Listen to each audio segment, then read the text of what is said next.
entre le Mediator et les pathologies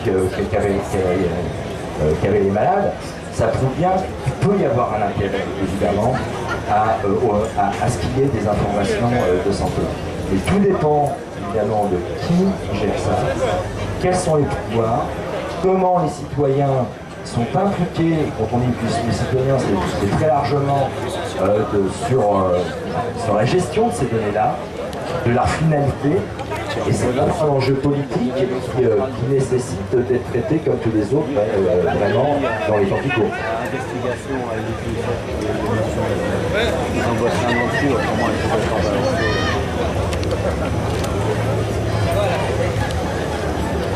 Oui, Serge, je traite plutôt dans le champ de la psychiatrie et de la santé mentale, mais il me semble que une dimension peut-être nouvelle, plus importante par rapport au débat, il y a moyen beaucoup plus grave, il me semble que la société libérale aujourd'hui est en train de faire une révolution anthropologique. Que nous sommes aujourd'hui de plus en plus, notre position de sujet est complètement déniée et on devient de plus en plus des objets, on est de plus en plus, comme on dit en philosophie, réifiés, et cela fait, je pense, modifier radicalement notre rapport entre nous et les rapports aux choses. Pour donner un exemple, à partir justement de ce qui se passe en psychiatrie, pour montrer comment ça s'est mis en place peu à peu. Effectivement, il y a quelques années, en psychiatrie, il y a une première évolution qui faisait que on est passé d'une nosographie clinique à la définition de troubles. Et les troubles, en fait, étaient de plus en plus définis non pas par la clinique, mais parce qu'un laboratoire trouvait une molécule qui agissait sur tel symptôme. Et du coup, on transformait le symptôme en maladie. C'est comme ça que, par exemple, on a créé l'hyperactivité chez l'enfant, les troubles de l'attention. C'est comme ça aussi que, en se rendant compte que la dépakine pouvait avoir un effet sur l'humeur, et avec la mise en place, passage de la psychose maniaco-dépressive aux troubles bipolaires, on a considérablement élargi le nombre de patients à qui on allait traiter les troubles d'humeur, et surtout, on a donné une molécule qui était plutôt utilisée, moi, quand j'étais jeune infirmier, pour les épileptiques, pour les troubles de l'humeur. Il y a 20 ans, on n'aurait jamais donné de la dépakine à quelqu'un pour traiter sa psychose maniaco-dépressive. Ça, c'est une chose. Donc, ça fait qu'on est passé de l'idée que notre objet, ce n'était plus de soigner des personnes, mais de traiter des symptômes. Premier élément. Aujourd'hui, par contre, et notamment dans le cadre de la loi santé et dans le cadre du parcours de soins, on va plus loin. On va dire que dorénavant, la psychiatrie notamment, et les maladies les plus graves en psychiatrie, qui sont toutes des maladies au long cours, qui nécessitent à la fois proximité et continuité des soins, vont être segmentées. C'est-à-dire qu'on va considérer que la psychiatrie ne va s'occuper que des cas aigus, et que ce ne sera plus le CMP, le centre médico-psychologique, qui suivra au long cours les patients souffrant de psychose ou de névrose grave, mais ça sera le médecin généraliste si nécessaire. Et que le si nécessaire, ça va être en fonction justement de la gravité du symptôme sur le moment.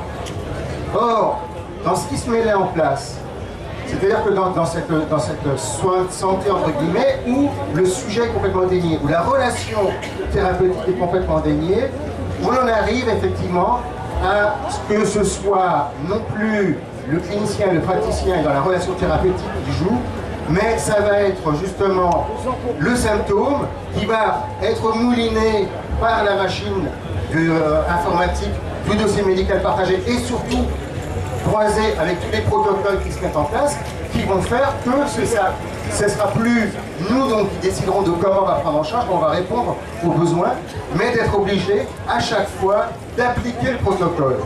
Et là, ça fait que je pense que la question de la fonction du sujet, la position du sujet des patients est complètement déniée, il est complètement rabattu à son symptôme, mais y compris nous soignants, nous sommes aussi complètement déniés de notre position de sujet et de notre autonomie, parce que nous sommes obligés d'appliquer le protocole. 99% de presque rien. Changeons le système. J'ai chanté. C'est vrai que le soir,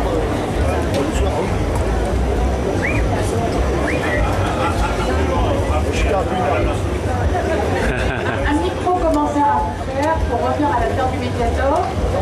Il se trouve que ça éclaire parfaitement ce que vous venez de dire, puisque il y a quelques observations cliniques que j'avais rapportées initialement, montrant, faisant la démonstration du lien entre le Mediator, les valvulopathies, etc., n'a pas suffi à convaincre les autorités de santé qui ont exigé justement des études épidémiologiques en niant et la réalité de ces patients finalement et la qualité de l'observation clinique et mon rôle de praticien hospitalier, je dirais de praticienne de terrain et qui avait posé des diagnostics absolument solidement, comme cela s'est fait, je dirais, heureusement, dans la nuit des temps, on n'a pas attendu des big data pour comprendre et analyser beaucoup de maladies, simplement dans l'observation de la relation, effectivement, entre... Donc, toutes ces études dont je vous ai parlé, elles sont, en réalité, dans l'affaire du Mediator, totalement inutiles. Hein. C'était pour remporter le morceau de l'interdiction du médicament. Voilà. En vous écoutant, j'ai l'impression de relire aussi cette négation de l'observation et du lien direct. Oui, moi ce qu'on peut vous dire, c'est que sur la médecine, je ne suis pas médecin. Oui, pardon. Je ne suis pas médecin, mais je vois bien quand même qu'on fabrique des médicaments qui rendent quelquefois plus malade que le guérir. Pourquoi? Parce que c'est le profit qui compte avant tout. Et ça, je voudrais bien que ça se dise. Le profit compte avant tout. Et il y a un désordre de la communauté européenne. Et donc, l'humain n'est pas pris en compte. Il n'y a plus, avec la loi, soi-disant la loi travail, entre guillemets, une connerie. Et comment les CHSCT vont disparaître. Ça, c'est important ça aussi, parce que les conditions de travail, elles étaient un peu plus respectées. Il est sûr que derrière, il fallait des rapports de force aussi, parce que l'instrument de cet instrument-là ne suffisait pas. Mais il pouvait au moins dire quelque chose. Aujourd'hui, il n'y aura plus de raison d'être. C'est prévu. Et ça, c'est la Constitution, c'est l'Europe qui donne son dictat. Et quand je vois des partis qui se disent marxistes, qui se disaient, marxistes, léninistes et qui défendaient ces choses-là à l'époque, ils ne le font plus. L'Europe sociale, on parle d'Europe sociale parce que c'est signé. Et l'Europe sociale, on ne peut pas la faire parce que dans les traités, ce n'est pas possible, c'est interdit. Voilà, c'est ça. Et ça, c'est du mensonge. Bien. Donc là, on va peut-être passer la parole à chacun tour. Finalement, chacun d'entre vous, vous allez peut-être vous exprimer sur il y a ce bar dans le fond. les questions posées. C'est le bar. Il balance sa purée, puis Ou alors, on reviendra.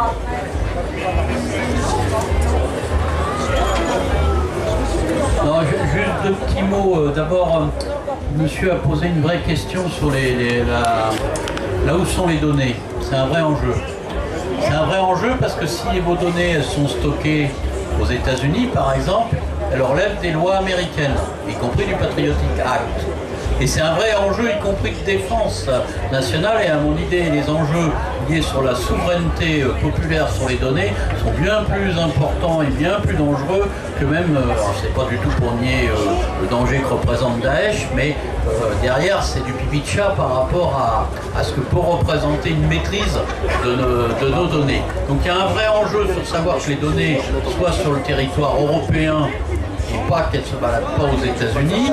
Et il y a un deuxième enjeu, parce qu'y compris, et c'est moins les hackers, parce que d'abord les hackers, je pense qu'il faut dire les choses comme elles sont. Les hackers, au contraire, sont des gens généralement positifs, parce qu'ils essayent de démonter les choses, ils ont un rôle souvent de lanceur d'alerte. Il ne faut pas confondre hacker et cracker, c'est deux choses totalement différentes, mais malheureusement les médias mélangent tout. Mais c'est un des enjeux qu'il va y avoir, qu'il y a autour du TAFTA et aussi de la Convention sur les données numériques entre les États-Unis et l'Europe, qui pour l'instant, l'accord est tombé dans le lac grâce à l'intervention de citoyens qui ont porté plainte auprès des autorités de justice européennes. C'est un véritable enjeu, cette question de la localisation des données et de la maîtrise des data centers. Après, sur le big data, il y a deux choses qui sont importantes. La première, je ne sais pas quelle dame a dit, sur la qualité des données. Il y a un vrai problème sur la qualité des données. D'ailleurs, c'est pour ça qu'il y a des boîtes comme Mechanical, Amazon Turk, etc. Derrière, il y a plein de petites micro-tâches qui sont faites par un sous-prolétariat pour justement remettre les données d'équerre, parce que effectivement le big data ça marche très bien si vous prenez les données avec des capteurs d'un moteur d'avion. Les données qui sont rentrées humainement, c'est plus compliqué parce que parfois les données elles sont pas homogènes, elles sont pas propres, c'est compliqué, donc il y a des vraies questions là-dessus. Et dernière chose sur le big data, c'est là où il faut remettre de la politique. C'est que vous savez, il y a un grand éditorialiste américain qui est plutôt un ultra-libéral qui a dit avec le big data, la théorie scientifique est morte, il n'y a plus besoin de scientifiques, il y a besoin que de data scientifique, que de data, alors lui en anglais, ça data scientist, de scientifique de la donnée.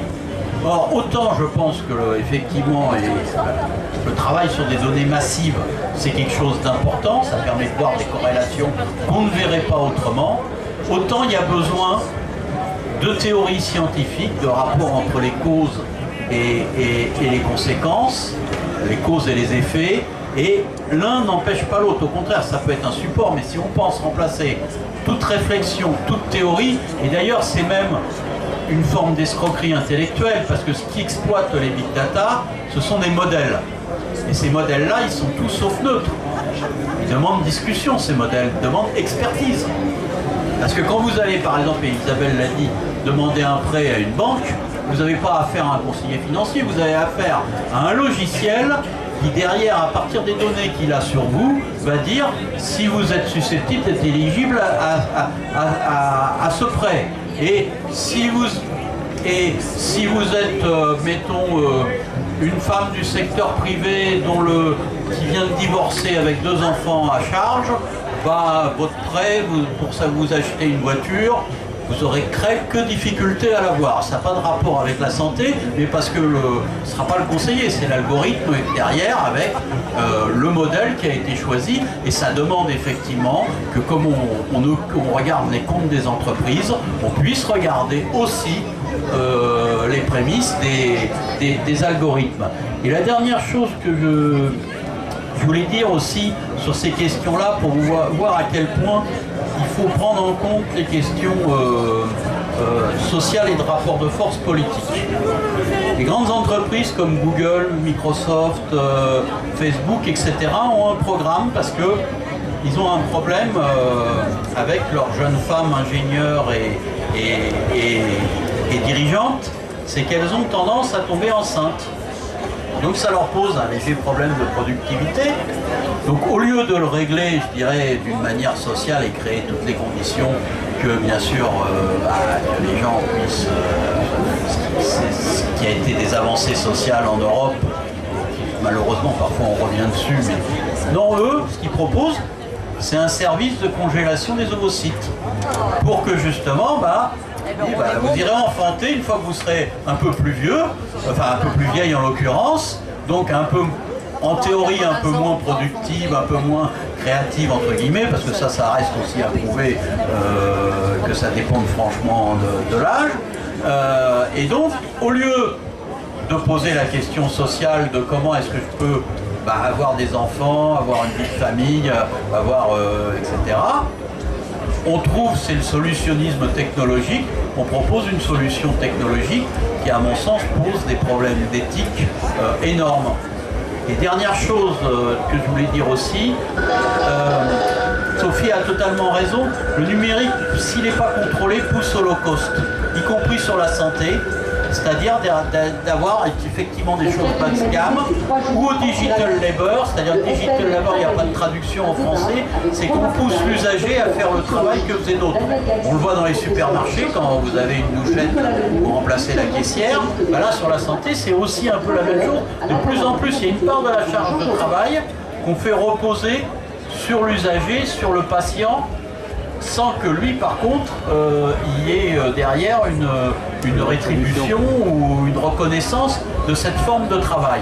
Et ça aussi, ça pose d'énormes problèmes par rapport aux limites de ce qu'est le travail, de ce qu'est l'emploi, etc.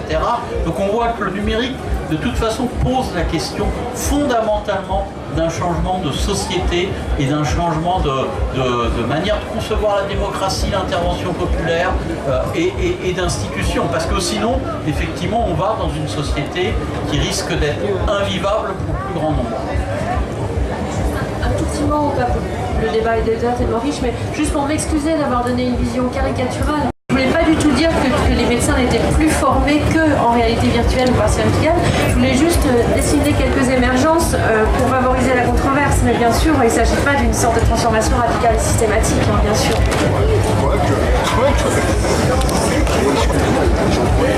Oui, moi je voudrais dire d'abord un truisme. Le meilleur moyen de lutter contre la pénurie de médecins, c'est de supprimer le concours d'entrée dans les études médicales et d'infirmières et d'aides-soignantes, parce que c'est à tous les étages de la fusée qu'on est en pénurie. Je rappelle qu'en 1985, l'OCDE annonçait la pénurie pour 2005. On est 31 ans après. Voilà. Après, bon, moi j'ai un débat avec Marianne. Hein. On est visiblement pas d'accord. C'est pas hyper. Nous aussi, on est aussi de Bicêtre. Il y a tout Bicêtre qui est réuni. Donc voilà, c'est le même CHU. On a fait toutes nos études ensemble. Donc moi, voilà, ce que je crois, c'est que premièrement, il n'y a pas d'alternative à la lutte contre la pénurie de soignants. Premièrement. Deuxièmement, on est dans une situation où il y a 15 ans de crise à traverser. Personnellement, quand je vois des études qui montrent que désormais 50% du temps de soignant est consacré à des procédures, de la technocratie, à du codage, parce que derrière le codage, il faut voir le temps de codage aussi. C'est énorme. Au transfert de compétences. Maintenant, comme on rentre nos dossiers dans le système informatique, les lettres, elles se font automatiquement. Mais la lettre automatique, elle n'est jamais une lettre complète. Donc il faut qu'on la retravaille. Et tout ça, ce qui a été fait hier par des secrétaires, c'est fait par les médecins. 50% du temps de praticien, c'est de la technocratie. Donc, voilà. Et la troisième chose, là, je suis d'accord avec toi sur la radio-thorax, mais sur le sujet, c'est pas sur les examens tout venant. Le sujet, c'est sur les dossiers compliqués. Et quand la justification à la fermeture des hôpitaux de proximité, en expliquant aux gens qu'ils seront mieux soignés par la télémédecine, je m'inscris radicalement en faux contre ça. Voilà. Voilà. Et donc j'en viens au deuxième point. Bicêtre se rassemble. Unité. Donc j'en viens au deuxième point sur, tu le disais, algorithme, codage, etc. Je pense qu'il y a lieu d'interroger tout ça. Ce que vous évoquiez dans la formation des étudiants en médecine, moi je crois, j'ai eu la grande chance d'être formée dans les grandes heures de l'hôpital public, c'est-à-dire les années 80, c'est là où l'hôpital public est en grande progression. Et d'abord, première chose, on a tous vu, je pense, autour de nous, d'excellents étudiants, première année, deuxième, troisième année, les meilleurs, quand il faut aller parler avec un malade, toucher un malade. Enfin, je veux dire, le métier de médecin, c'est pas un truc virtuel. Et là, à chaque étape, il y a parmi nos copains des gens qui ont pris d'autres voies parce que simplement, c'est pas virtuel. Et moi, je ne crois pas à la substitution, non seulement de l'échange médecin-malade, mais à l'abandon du compagnonnage, qui est maintenant une grande préoccupation pour moi, parce que je trouve que ça a été la force de notre métier. Il y a une étude, alors maintenant elle commence à dater, mais qui avait étudié le temps de diagnostic entre un chirurgien et un ordinateur. Alors c'était, elle avait pris un énorme ordinateur ultra puissant, etc. pour le diagnostic d'appendicite aiguë.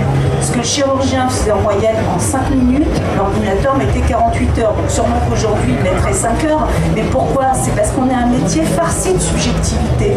Moi, ce qu'on appelle l'expérience. Moi, je ne sais pas vous dire pourquoi, mais ce que je sais, c'est quand un gamin il rentre dans mon...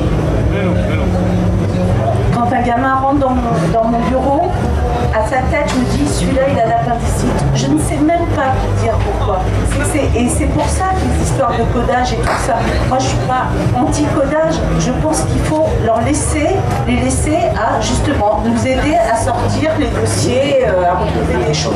Et ça ne peut pas se substituer au diagnostic. Le troisième point, ça a été évoqué par Yann, on n'en a pas discuté, mais je pense qu'il a absolument raison. La question du transhumanisme est devenue une raison politique, un sujet politique de première importance. Les fous type Laurent Alexandre, qui sont les chantres du transhumanisme en France, je trouve, ont bien peu de réactivité face à eux, notamment de la communauté scientifique. Je trouve qu'on laisse dire un petit peu n'importe quoi sur ce sujet.